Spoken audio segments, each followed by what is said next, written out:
करेंगे, तानाशाही नहीं सहेंगे, जेल भरा है जेल भरेंगे, तानाशाही नहीं सहेंगे। भूपेश हमें भी गिरफ्तार करो, गिरफ्तार करो, गिरफ्तार करो, भूपेश हमें गिरफ्तार करो, गिरफ्तार करो, गिरफ्तार करो। भारतीय जनता पार्टी जिंदाबाद, जिंदाबाद। प्रजातंत्र में वस्तुतः हर व्यक्ति को, हर संस्था को, हर पार्टी को अपनी बात रखने की आज़ादी होती है, अपनी विचार रखने की आज़ादी होती है, लेकिन वर्तमान छत्तीसगढ़ सरकार द्वारा जिस प्रकार से दमनकारी नीतियों के माध्यम से आवाज दबाने की प्रयास की जा रही है, उसके खिलाफ मूलतः मूल बातों को आप सब समझते हैं, जानते हैं कि ये प्रश्न की शुरुआत हुई टूल किट। जब कोरोना संक्रमण काल में सारा देश आदरणीय प्रधानमंत्री नरेंद्र मोदी जी के साथ इस संक्रमण से लड़ने के लिए तटस्थ होकर अपने अपने स्तर में जिससे जो बन सकता है उस प्रकार का प्रयास इस संक्रमण काल का सामना करने के लिए किया जा रहा था और किया जा रहा है। ऐसे समय में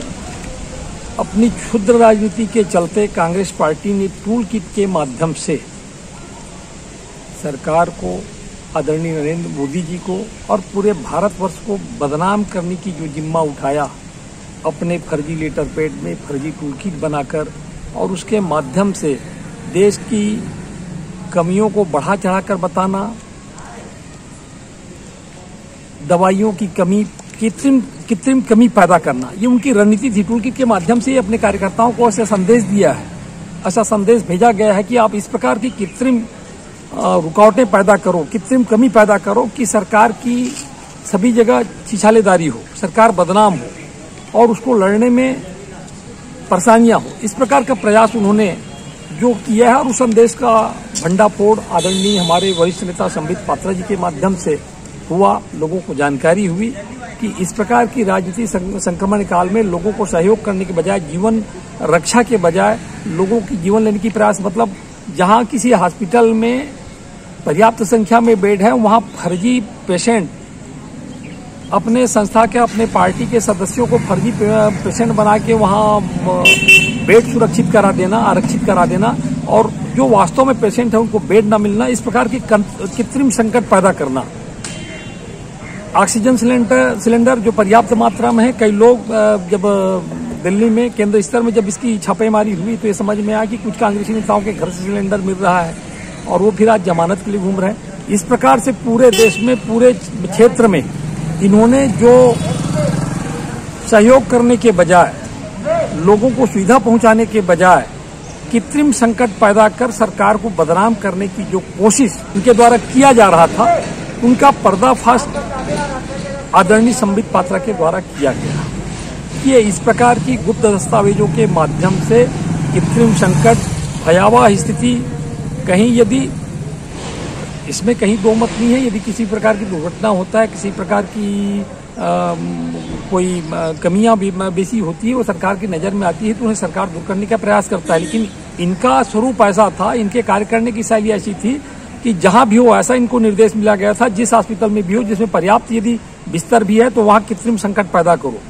वहां ये स्थितियां बनाओ कि वहां ऑक्सीजन की सप्लाई नहीं हो रही है। इस प्रकार की दुष्प्रचार केवल देश नहीं विदेश में भी करना है ताकि देश को बदनाम किया जा सके, प्रधानमंत्री को बदनाम किया जा सके, भारतीय जनता पार्टी को बदनाम किया जा सके। इस प्रकार की इस कोरोना संक्रमण काल में लॉकडाउन में रहते हुए व्यक्ति अपनी रोजी रोटी का त्याग करके एक दूसरे का सहयोग कर एक दूसरे को बचाने का जहां प्रयास किया जा रहा था, वहीं कांग्रेस पार्टी द्वारा, अपनी संस्था के द्वारा, अपने कार्यकर्ताओं के द्वारा इस प्रकार की कृत्रिम संकट पैदा कर लोगों की जान लेने की प्रयास इनके द्वारा की जा रही थी। उसका भंडाफोड़ किया गया। भंडाफोड़ होने पर ये उस भंडाफोड़ को रोकने के लिए कि उसकी जो सही चरित्र था वो जब उजागर होने लगा तो इन्होंने दमनकारी नीति अपनाते हुए, जिन्होंने, क्यों भाई, एक स्वाभाविक बात है, जो व्यक्ति विपक्ष में होता है, यदि हम राज्य सरकार में विपक्ष में हैं तो हमारा ये दायित्व बनता है कि सरकार की कमियों को, सरकार की खामियों को वैधानिक ढंग से एक सही रास्ते से उन्हें उजागर करें। हमारा दायित्व बनता है, हमारे पार्टी के कार्यकर्ताओं का दायित्व बनता है, उन नेताओं का दायित्व बनता है और वो काम बड़े शिद्दत के साथ की जा रही थी। आदरणीय हमारे पूर्व मुख्यमंत्री रमन सिंह जी ने इसी बात को रखा कि आपके द्वारा जो दुष्प्रचार देश के खिलाफ किया जा रहा है, आदरणीय मोदी जी के खिलाफ किया जा रहा है, वह गलत है। और उसी मैसेज को सारे व्हाट्सएप किया गया, सारे लोग उन्हें जान सके कि वास्तव में देश की स्थिति क्या है और प्रयास विपक्ष के द्वारा क्या किया जा रहा है, इसे लोग जान सके, ये बातें थी। अब उसे रोकने के लिए दमनकारी नीति अपनाते हुए आदरणीय संबित पात्रा जी के खिलाफ, पूर्व मुख्यमंत्री रमन सिंह जी के खिलाफ, जो जिम्मेदार पर्सन है, इनके खिलाफ गैर जमानती धारा में एफआईआर दर्ज की गई, जो कि वस्तुतः यदि गलती हो और उसके अगेंस्ट आप एफआईआर करते हो तो हम स्वागत करते हैं, लेकिन केवल आवाज दबाने के लिए, ताकि हमारे अगेंस्ट में हमारी कमियों के खिलाफ कोई बोल ना सके, इस भाव से यदि आप दमनकारी नीतियों का पालन करते हुए, अपने तानाशाही को प्रदर्शित करते हुए किसी व्यक्ति विशेष के खिलाफ, किसी संस्था के खिलाफ इस प्रकार का दमनकारी काम करते हैं, तो भारतीय जनता पार्टी का एक एक कार्यकर्ता पुरजोर इस दमन का विरोध करने के लिए सशक्त है और उसी भावना से ओतप्रोत होकर ये जेल भरने के भाव से ही हम केवल धरना प्रदर्शन कर रहे हैं, ऐसा कोई बात नहीं। हम ये जेल भर भाई, यदि तुम्हें साहस है कि ऐसा दमनकारी रणनीति अपनाकर, ऐसा एफआईआर कराकर आप एक निरपराध व्यक्ति को आप जेल के अंदर कर सकते हो, तो उस टूल किट में उस व्हाट्सएप में जो रमन सिंह के द्वारा जो प्रसारित की गई, उसमें सारे लोग उसको हम व्हाट्सएप के माध्यम से प्रचारित किए हैं। जो आरोप उसके ऊपर लगाया जा रहा है, वो आरोप के लिए तो हम सारे जिम्मेदार हैं। फिर वही उसी धारा के तहत हमारे ऊपर भी कार्रवाई की जाए, और हम लोग उसकी गिरफ्तारी से नहीं डरते, जेल जाने से नहीं डरते, लेकिन आपके दमन का जरूर, चाहे जो भी स्थितियां बन जाए, आपकी दमनकारी रणनीति का हम विरोध करेंगे और पुरजोर विरोध करेंगे, इसमें कोई कमी नहीं। और सरकार ये मानकर ना चले कि इस प्रकार की दमनकारी रणनीति अपनाने से, इस प्रकार एफआईआर का दर्ज कर देने मात्र से भारतीय जनता पार्टी की कार्यकर्ता अपने घरों में शिफ्ट हो जाएंगे, सो जाएंगे और कुछ करेंगे नहीं, ऐसा ना सोचे। क्योंकि अभी तो हमने प्रतीकात्मक रूप से कोरोना गाइडलाइन का पालन करते हुए कि 5 व्यक्ति इन केवल धारा 144 लगा हुआ है, उनका सम्मान करते हुए 5 व्यक्ति के माध्यम से ही हम ये विरोध प्रदर्शन करने,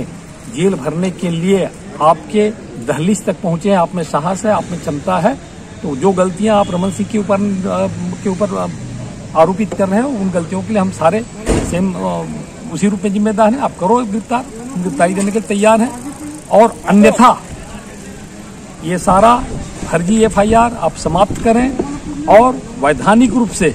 जो वास्तव में दोषी है उनके ऊपर कार्रवाई करो, और आप अपनी कमी छुपाने का प्रयास मत करो। यदि कोई व्यक्ति आपको इस